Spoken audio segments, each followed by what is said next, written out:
नमस्कार विद्यार्थी मित्रांनो, मी मंगेश सोक रिपब्लिक अकॅडमीच्या MPSCच्या यूट्यूब चॅनलवर तुमचं सगळ्यांचं स्वागत करतो. मित्रांनो, येत्या रविवारी 14 जूनच्या दिवशी MPSC कंबाईंड ग्रुप बी ची पूर्वपरीक्षा तुम्ही देणार आहात. मला जाणीव आहे की मागील 1 वर्ष किंवा त्याहीपेक्षा जास्त काळ तुम्ही अतिशय इंटेन्सिटीने, सातत्याने, एकाग्र पद्धतीने एका परीक्षेच्या साठी म्हणून तयार होत आहे आणि त्या परीक्षेची तुमची तयारी काय आहे याचं आर्टिक्युलेशन किंवा त्याची टेस्ट बघण्याचा दिवस म्हणजे येत्या रविवारचा 14 जूनचा दिवस. तर मित्रांनो, ही परीक्षा असणार आहे फक्त 1 तासाची. तर ह्या परीक्षेला आपण कसं सामोरं जायचं, आपला सर्वोत्तम परफॉर्मन्स कसा घडवता आणू शकतो, तर यासाठीची चर्चा करण्यासाठी म्हणून आपण काही मिनिटं यासाठी देणार आहोत. तर पहिल्यांदा लक्षात घेऊया की ही परीक्षा आहे 100 मार्कांची आणि या परीक्षेसाठी वेळ आहे 1 तास म्हणजे 36 सेकंद. तर प्रत्येक प्रश्नाला आपल्याला मिळणार आहे 36 सेकंद एवढा वेळ मिळणार आहे. म्हणजे एक प्रश्न रिझॉल्व करायला किती वेळ मिळणार आहे? 36 सेकंद. हे पहिल्यांदा डोक्यामध्ये क्लिअर करून घ्या. याच्या बरोबरीने आणखीही पुढं काही आपल्याला चर्चा करायची आहे, बघूया पुढं. आता ह्या 100 प्रश्नांच्या मध्ये तुम्हाला माहिती आहे की सब्जेक्ट वाईज क्वेश्चन ॲलोकेशन काय आहे. तर आपण सोयीने याला इकडं GS म्हणूया आणि इकडं मॅथ्स आणि इंटेलेक्च्युअल टेस्टिंगचे क्वेश्चन. तर GSचे साधारण 80 क्वेश्चन्स असतात आणि मॅथ्सचे क्वेश्चन्स 20 असतात. असे करून ते 100 क्वेश्चन्सची क्वेश्चन पेपर असते. तर ह्या GSच्या 80 प्रश्नांसाठी मला वाटतं 35 मिनिटं डेडिकेट करता येतात. तशी 35 मिनिटं जर डेडिकेट केली तर प्रत्येक प्रश्नासाठी 26.25 सेकंड म्हणजे काय, साधारण 26 ते 27 सेकंद मिळतात. आणि इकडं मॅथ्ससाठी 20 प्रश्नांना जर आपण 25 मिनिटं, इकडं थोडीशी 5 मिनिटं जास्त देतो आहे आपण, प्रति मिनिट 1 क्वेश्चन म्हणजे एका मिनिटाला 1 क्वेश्चन या पद्धतीनं आपल्याला ते रिझॉल्व करायचं आहे. 5 मिनिटं उरत आहेत तिथं. तर ती 5 मिनिटं कशासाठी, एखादा क्वेश्चन जरा जास्त लेंथी असेल तर त्या क्वेश्चनला लगेच टॅकल नका करू. पहिल्यांदा 16-17 प्रश्न सोडवा पर क्वेश्चन पर मिनिट या पद्धतीने टाईम ॲलोकेट करून, आणि उरलेली जी 5-6 मिनिटं आहेत त्यामध्ये आणखी 2-3 क्वेश्चन्स जे लेंदी आहेत, मोठी आहेत, त्या पद्धतीच्या प्रश्नांना तुम्ही ते देऊ शकता. म्हणजे एकूणात तुम्हाला 17-18 क्वेश्चन सोडवता येतील की जे सगळेच्या सगळे बरोबर असू शकतात. हा सेगमेंट मेरिट ठरवणारा महत्त्वाचा सेगमेंट आहे. तर याहीपेक्षा आणखी चर्चा आपल्याला पुढं काही मुद्द्यांचा आधार घेऊन करायचे आहे, जेणेकरून तुम्हाला तुमचं त्या 1 तासाचं नियोजन व्यवस्थित होईल आणि तुमचा त्या प्रश्नपत्रिकेला अतिशय उत्तम पद्धतीचा रिस्पॉन्स येईल. पहिली गोष्ट लक्षात घ्या, बरीचशी मुलं परीक्षा होण्यापूर्वीच कट ऑफचा विचार करतात. मित्रांनो, जी परीक्षा झालेलीच नाही, जी परीक्षा आहे कशी, अवघड आहे, सोपी आहे, मध्यम स्वरूपाची आहे, ते आपल्याला माहितीच नाही, त्या परीक्षेचा सुरुवातीलाच कट ऑफचा विचार करून काय उपयोग आहे का? तर विनाकारण जाणीवपूर्वक एकतर तणाव भरपूर असतात परीक्षेची तयारी करताना, तर हा ॲडिशनल आर्टिफिशियल तणाव कशाला निर्माण करायचा? त्यापेक्षा ज्या प्रकारे जसा पेपर असेल तशा पद्धतीचा आपण त्याला रिस्पॉन्स देऊ. It should be as simple as this. जसा पेपर तसा रिस्पॉन्स. लक्षात घ्या, एखादी मॅच झालेलीच नाही, आत्ता सुरू होणार आहे ती मॅच, क्रिकेटची मॅच. तर मॅच सुरू होण्यापूर्वी आपण असं म्हणू का 310 स्कोर मला करायचं आहे, 350 स्कोर करायचं आहे, किंवा T20 असेल तर 250 स्कोर मला आता करायचाच आहे? नाही. पहिल्यांदा पिच बघू, बॉलर्स कोण आहेत बघू, काही स्ट्रॅटेजिक थिंकिंग आहे की. तर तशाच पद्धतीने तर इथंसुद्धा विनाकारण स्वतःच्या मनाला तणाव देता कामा नये. No calculation of cut offs. परीक्षा होण्यापूर्वी कट ऑफचं कॅल्क्युलेशन नाही. तर लक्षात घ्या, ही पहिली महत्त्वाची गोष्ट. दुसरी गोष्ट आहे की 100 प्रश्न असणार आहेत आणि 1 तासाचा वेळ आहे. लक्षात घ्या, आपल्याला वेगाने प्रश्न वाचावे लागणार आहेत आणि नुसता प्रश्न वाचावे लागणार नाहीत, त्या प्रश्नांना आपण उत्तरं देणार आहे. उत्तरं देणार आहे म्हणजे काय, त्या प्रश्नांचा अर्थ समजून घ्यायचा आहे. म्हणजे क्वेश्चन व्यवस्थितपणे डिकोड करता आले पाहिजेत आपल्याला. असं ते वाचन reading for the sake of reading तसं नाही.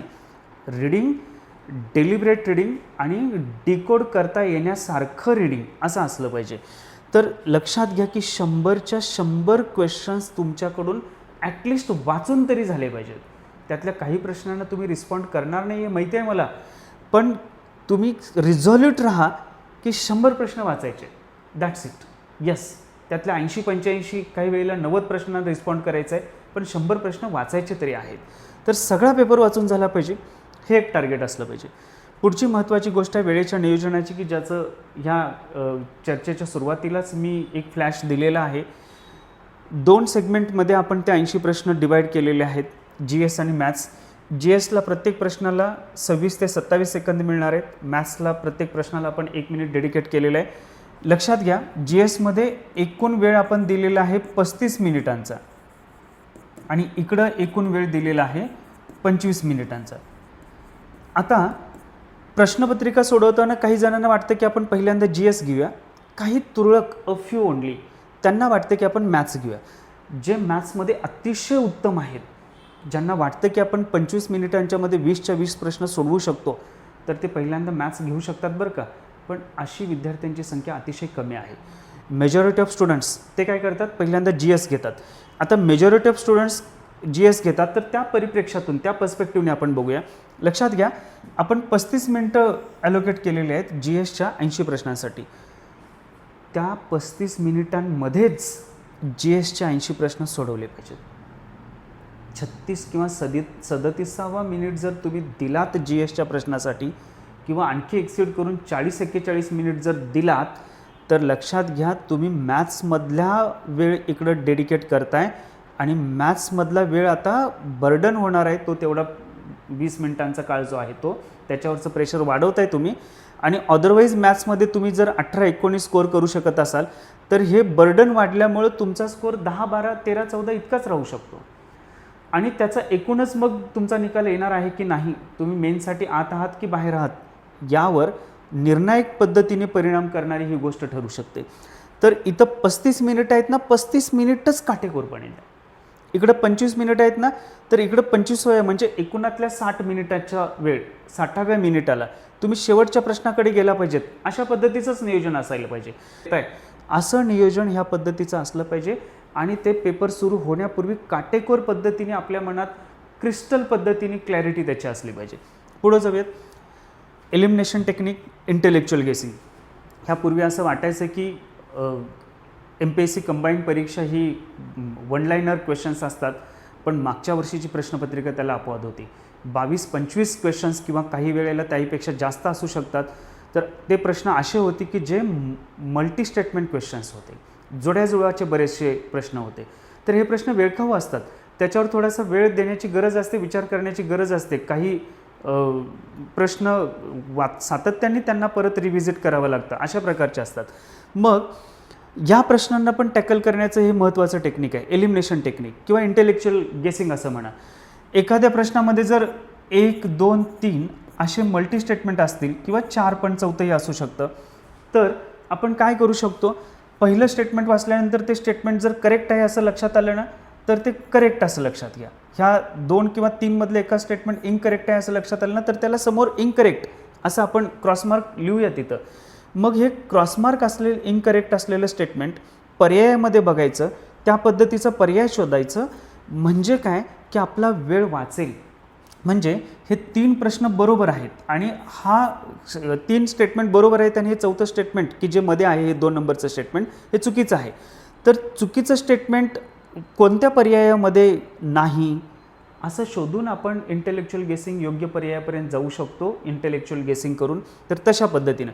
शिवाय काय, दिग्दर्शक शब्द काही असतात, म्हणजे पुढीलपैकी कोणती विधाने योग्य आहेत, कोणती विधाने योग्य नाहीत, अयोग्य आहेत, अयोग्य नाहीत, बिनचूक आहेत, अचूक आहेत. तर अशा प्रकारचे डायरेक्टिव्ह वर्ड्स जे आहेत, ते डायरेक्टिव्ह वर्ड्स जे आहेत त्यांना अंडरलाईन करा. म्हणजे तसे प्रश्न आल्यानंतर तो स्पेसिफिक प्रश्नाला आपण रिस्पॉन्ड करेपर्यंत तो डायरेक्टिव्ह वर्ड आपल्या मनात असेल आणि क्वेश्चन चुकण्याची शक्यता राहणार नाही. तर अशा पद्धतीने इंटेलेक्च्युअल गेसिंगचा पण वापर करू शकता. त्यांनी पर्याय एलिमिनेट करता येतो आणि उरलेला जो पर्याय असतो तो करेक्ट असतो आणि हे प्रश्न 100% पद्धतीची बरोबर येतात अशा पद्धतीने गेलात तर. या चर्चेतला पुढचा मुद्दा आहे प्रश्नपत्रिका सोडवताना आपण किती राऊंड घेतले पाहिजेत. तर UPSC किंवा राज्यसेवाची जर पूर्वपरीक्षा असेल आणि त्यातला जर GSचा पहिला पेपर असेल तर आम्ही विद्यार्थ्यांना सांगत असतो की 2 राऊंड घ्या. 2 राऊंड कशाचे, की पहिला राऊंड ज्याची करेक्ट उत्तरं माहिती आहेत, की परफेक्ट उत्तरं माहिती आहेत, त्याचा पहिला राऊंड. आणि दुसरा राऊंड कोणता, की ज्या प्रश्नांच्या पर्यायांच्या संदर्भात कन्फ्युजन आहे आणि ते 2 पर्यायांच्यामध्ये कन्फ्युजन आहे, 3 नाही हां, 2 पर्यायांच्या संदर्भात कन्फ्युजन आहे. म्हणजे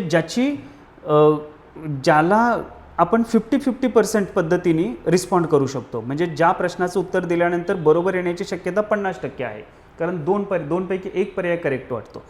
तर आता इथं काय आहे, प्रश्न आहेत 100 आणि वेळ आहे 1 तास. त्यामुळं 2 राऊंड करता येत नाहीत. No multiple rounds, there is only 1 and final round. तर एकाच राऊंडमध्ये संपूर्ण प्रश्नपत्रिका बघावी लागते. 2 राऊंड करण्याची मुभा 60 मिनिटांचा कालावधी आपल्याला देत नाही. त्यामुळं वेळेच्या नियोजनाचं काटेकोर पद्धतीने पालन करण्याची आवश्यकता आहे. मित्रांनो, मला खात्री आहे या चर्चेचा तुम्हाला किंचितसा का असेना फायदा होईल. तुम्हाला सगळ्यांना 14 जूनच्या पूर्वपरीक्षेसाठी खूप शुभेच्छा. मुख्य परीक्षेच्या नियोजनाच्या संदर्भात लवकरच भेटू. धन्यवाद.